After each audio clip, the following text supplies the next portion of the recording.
This is CBC Vancouver News.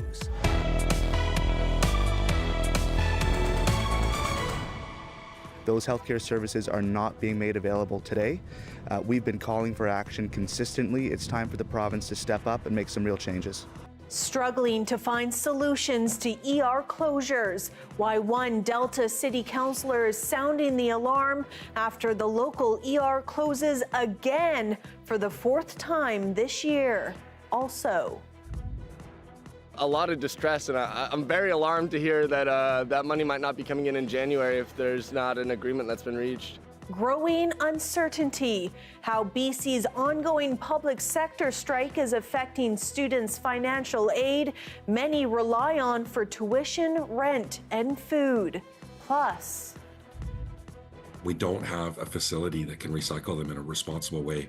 disposing of hundreds of aging vessels, why politicians and some First Nations on Vancouver Island are pushing for a ship recycling hub in BC. Hello, I'm Janella Hamilton. Thanks for joining us.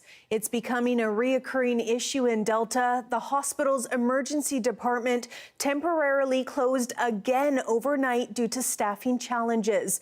And it's not the only hospital in BC left shorthanded this weekend. Interior Health had to shut down the ER at South Okanagan General and Caribou Memorial for several hours. Michelle Morton reports. For the fourth time this year, Delta's ER doors temporarily closed. Last time this happened, it said the healthcare system was fragile. It's collapsed. Fraser Health announced it had to close the hospital's emergency department overnight Saturday because of a doctor shortage. This last happened in August and twice in February. If it's an emergency, then should have been open every time, right? It's really scary. My daughter has Down syndrome, and this is hypothyroid, so if she ever needed to go, or I needed to go, I can't go by myself for 4 hours wait. The city says a motion it put forward at the recent Union of BC Municipalities convention was passed. It calls on the province to provide more resources to local health authorities to prevent future ER closures. This local councillor labeling it a public health emergency. What that means for residents in my community is they're living with that uncertainty. They're potentially driving late at night to Richmond General Hospital or Peace Arch or Surrey Memorial and adding to already long wait times in those systems as well. Doctors across BC say they're seeing ongoing recruiting and retention challenges. In the emergency room, that's even more important because every member of the team in healthcare plays a very important role. The province says it's working to address the shortage, including recruiting workers from other countries and expediting the credential recognition process. We are seeing progress. In fact, in 2025, from January through August, we saw a 25% reduction in hours of emergency rooms that are closed in BC compared to last year. Osborne says she's in contact with Fraser Health to find out why these closures are happening in Delta and is in touch with Delta's mayor, who plans to introduce a motion to City Council on Monday to open city-run urgent primary care centers. More doctors that I talked to just recently, they think having an urgent and primary care center operated by the city would really attract a lot more professionals. Benefits, holidays, quality of life. And he says that motion will be up for debate this week. Michelle Morton, CBC News, Delta. A North Vancouver road rage incident turned violent today. Mounties say a person is in critical condition following a dispute over merging. Police say they received multiple reports about the confrontation around 3 o'clock this afternoon near Boulevard Crescent and East 21st Street. When one of the drivers got out of their vehicle, they were allegedly struck by the other vehicle involved, sending that person to hospital with critical injuries. RCMP say the suspect is facing multiple charges and has been since released from custody under several conditions.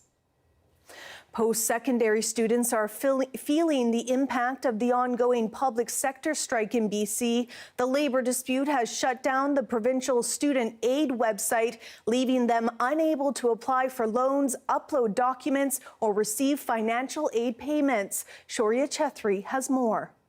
I wouldn't know when I would get the disbursement. When Okanagan resident William Kelly logged on to check his student loan this fall, he was shocked by what he saw. If you go to the website and you try to access the state of your application or your assessed funding, things like that, it's just a red box. That red box is showing up on the provincial site and on university websites across BC, each carrying the same message. Student Aid BC's application system is offline and payments delayed by the public sector's strike action. The provincial program provides loans and grants that many students depend on to pay tuition and cover basic costs. These are also funds that are supposed to be to cover a student's needs while they don't have employment. Kelly received more than $16,000 in student loans last year. Students like him are among the latest caught in the fallout of BC's public sector strike.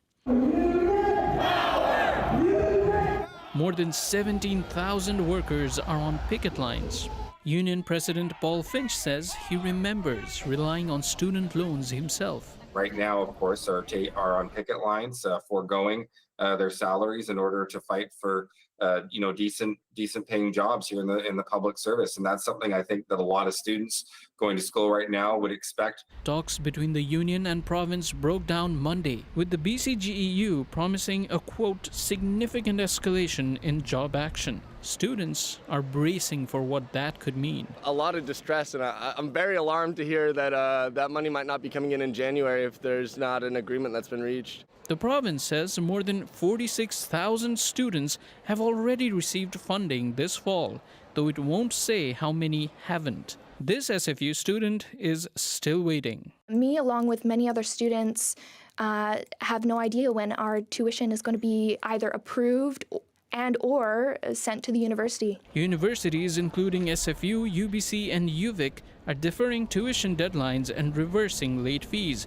But for BC students studying abroad like Kelly, he worries some international universities may not be as flexible. I worry there isn't an appreciation that this is pretty important funds to people. Shauri Chetri, CBC News, Vancouver.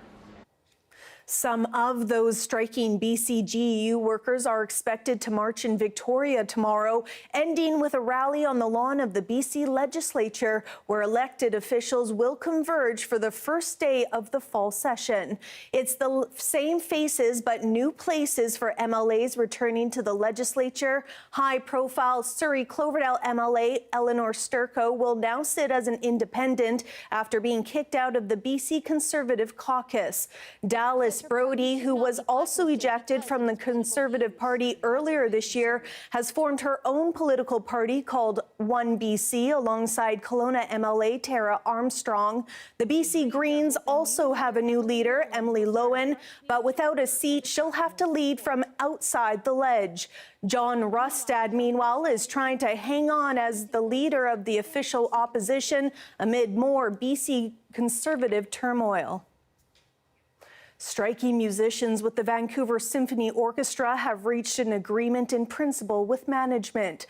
The tentative deal came after months of bargaining and 2 days of mediation at the BC Labour Relations Board. The union has not released details of the settlement, but say members will vote on ratifying the agreement in the coming week. Musicians were calling for a 23% raise over 3 years, saying their pay was roughly 30% less than their counterparts in other major Canadian cities. On Saturday, the VSO posted on Facebook that it's delighted to welcome audiences back to the Orpheum beginning October 10th. There are only 2 ship recycling operations in Canada, and both are on the East Coast. But that could soon change as Port Alberni is being eyed as the possible location for a BC-based facility. As Claire Palmer reports, politicians on Vancouver Island are pushing for it as the province's marine industry faces a large-scale challenge disposing of up to 900 aging vessels in the coming years. Some of BC's biggest names in boats, the Navy, the Coast Guard, Seaspan, BC Ferries, all have aging vessels that need to be disposed of. But one question hangs in the air. Where will they go? We don't have a facility that can recycle them in a responsible way. Courtney Alberni NDP MP Gord Johns believes he has a solution.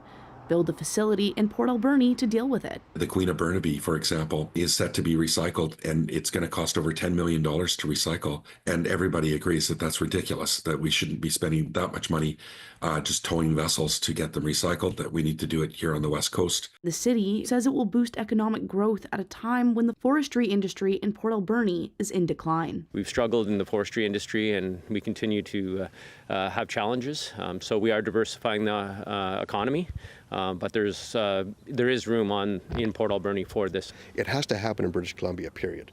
Port Alberni, we think, is the best place to put it. Sashot elected Chief Councillor Ken Watts is a part of the leadership group, and he says his nation is cautiously optimistic, but wants to ensure a high environmental bar is met to preserve the land. Watts hopes the Sashot First Nation can be a partner. This water is the lifeblood of our community, as I said before, not just for fish, but for other cultural purposes as well. So anything that flows from upland into the water is always of concern to us. Amex is a marine services and salvage company that's taken over a retired sawmill in Port Alberni. They say they'd be happy to operate a future vessel recycling facility. Typically what will happen is, they stack up on the coast right now, and what you find is you don't deal with them until it becomes an environmental impact or they become a sunken vessel. And then the impact to the environment is greater than what it would be if you had a plan and a protocol to take care of these assets. He says the group will also be advocating for better regulations and standards for ship recycling on Canada's west coast, but also across the world, pointing to a shipbreaking company in Union Bay that had its water access revoked after allowing toxic effluent to run off into the Bain Sound. If we're going to recycle ships, we need to do it in a responsible, safe way, and communities have to be on board, and it has to be done with the highest standards. John says he sees this as a nation-building project that he hopes the federal government will fast-track. Claire Palmer, CBC News, Port Alberni. There are calls for the BC government to focus more on wildfire prevention or potentially face ballooning costs on response and recovery efforts. As Amelia John reports, there were more than 1,300 fires between April and October, and more than 800,000 hectares burned. A new article published in the academic journal Science says BC is at a crossroads when it comes to the cost of wildfires. The authors say over the past decade, the direct cost of suppressing wildfires in the province was more than $4.8 billion. But we also pay for this other huge side, which is called indirect fire costs. So that's human health, both physical and mental. That's business losses. That's the cost of evacuations. That's infrastructure damage. It's an issue front and center for the wine industry, which says smoke taint and tourism losses have hit businesses hard. We've had some wildfires in the past where, these tourists become hesitant to travel to the region because they're worried that the trip will get canceled last minute. So finding a way to mitigate the damage from these causes and manage wildfires better is an absolute priority for our industry. Wildfire ecologist Robert Gray says BC has spent $200 million on prevention since 2005, but it's not enough. The proof in the pudding is that we're still having bigger and bigger fires. So, and those costs are going up. So obviously the amount of money that's been spent so far is inadequate. Gray and his co-authors argue that unless there's a shift to more mitigation, the future costs of responding to and recovering from wildfires will skyrocket. The amount of money the province has to set aside for that, significant bad fire season gets bigger and bigger in contingency, and that eats into social programs. The Ministry of Forests says when it comes to preparedness and mitigation, nearly 200 Crown land wildfire risk reduction projects have been completed. It estimates the cost for the BC Wildfire Service at $478 million between April and October this year. Amelia John, CBC News, Vancouver. A pride organization in Salmon Arm is using the arts to help people express themselves and connect with others. The CBC's Jacqueline Gelino has more.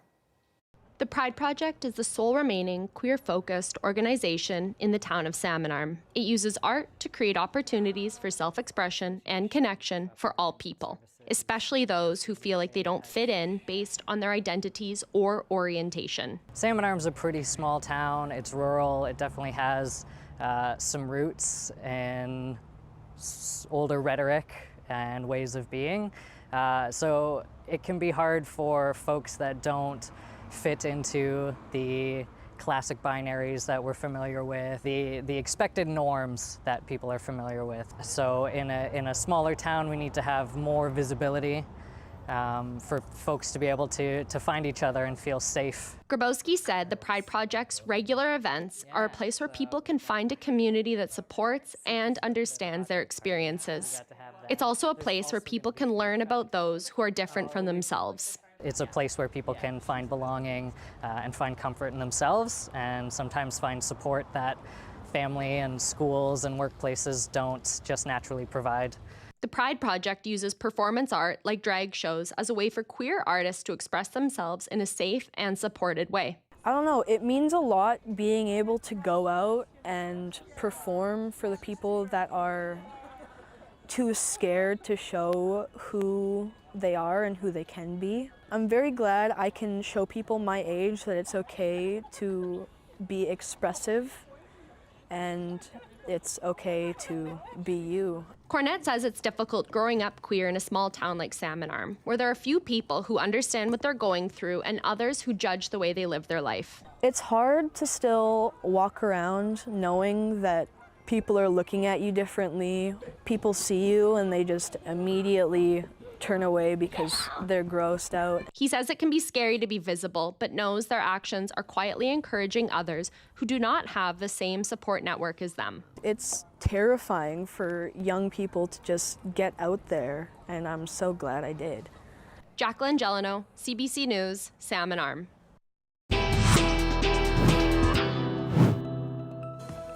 Still ahead, teachers across Alberta are set to walk off the job tomorrow morning, and parents are scrambling. More on that story when we return.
Alberta is bracing for a large and disruptive labor dispute. It starts tomorrow morning when the school day begins. The province's teachers won't be answering the bell. Sam Sampson has the story.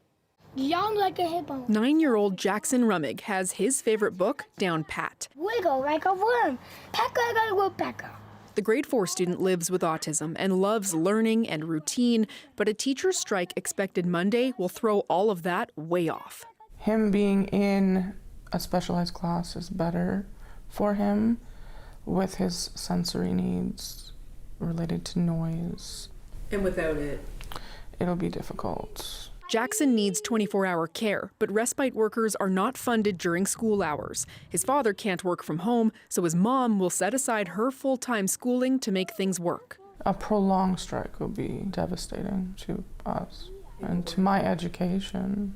To help with emergency childcare, the province promised parents of children 12 and under $30 a day per child while the strike is underway.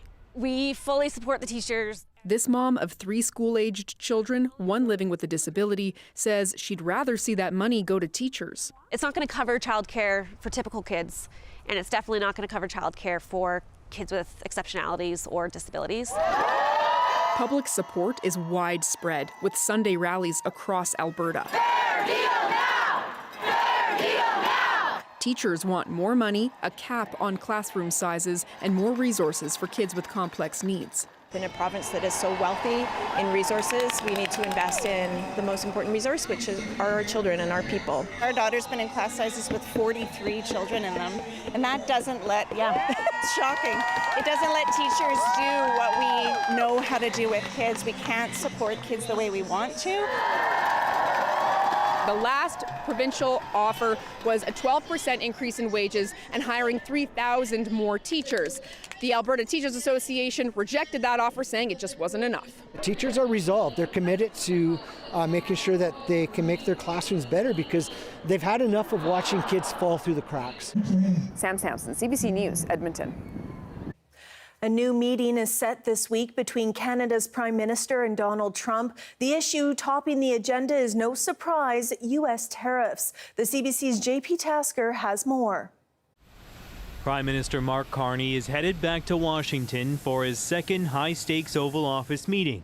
The last one was cordial. Canada is a very special place to me. I know so many people that live in Canada. But in the 5 months since, U.S. President Donald Trump has only ramped up the trade pressure on Canada, adding new tariffs and hiking others. There's one guy, maybe 2 guys, that are a problem, and we know who they are. Ontario's premier is urging Carney to take a hard line with Trump. We will not waver. A message to the Prime Minister. You're going down there Tuesday. You better fight like hell, don't roll over, and keep fighting. Canada has been fighting behind the scenes ahead of the visit. Senior government officials tell CBC News there is optimism about a breakthrough on the punishing steel and aluminum tariffs. But Canada's forestry sector is also reeling. Trump's new duties run as high as 45% on softwood lumber. Most of our product, about 90% of it, goes into the United States as a market. John Brink has already laid off some 300 people from his wood products firm in BC. He hopes Carney can get the president to back off. I think it is a time to be optimistic. I see motion in all the right directions. This expert on Canada-U.S. relations expects Carney to leave D.C. having made some progress. I think they will have something to announce, and it's going to be something that the president will be broadly supportive of, and he will be glad to have someone of Mark Carney's stature there with him. And yet the president still seems committed to tariffs as a big revenue generator. Your tariffs are going to be over $1 trillion a year, in my opinion. The last time these two leaders came face to face, Carney described the meeting as constructive. But with pressure building at home for a deal, the Prime Minister may have to deliver more than that this time around. JP Tasker, CBC News, Ottawa. The moon is shining bright tonight. Pretty clear conditions with more sun on the way. I'll have your full forecast next.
Well, it was a beautiful autumn day today with lots of sunshine, but we are starting to see those temperatures cool off. A look at tonight's forecast showing some rain in Dease Lake with a low of 3 degrees overnight, 6 in Prince George, and in Kelowna, 4 is your low overnight. Cranbrook, -1, similar in Golden. And on the island, we are going to see temperatures rise to 19 degrees in Victoria for tomorrow, 20 in Whistler. Kamloops, you're sitting around that 20 mark for tomorrow as well. In Prince George, a mix of sun and clouds and a high of 15 for tomorrow. And heading into our 5-day forecast for Metro Vancouver, 16 is our expected high for Monday. We may see a scattering of showers on Wednesday, less than a millimeter of rain, but that sun will be back by Thursday. That is your late news for this Sunday. Thanks so much for joining us tonight. Your next local news starts tomorrow morning at 5:30 on CBC Radio 1. Have a good night.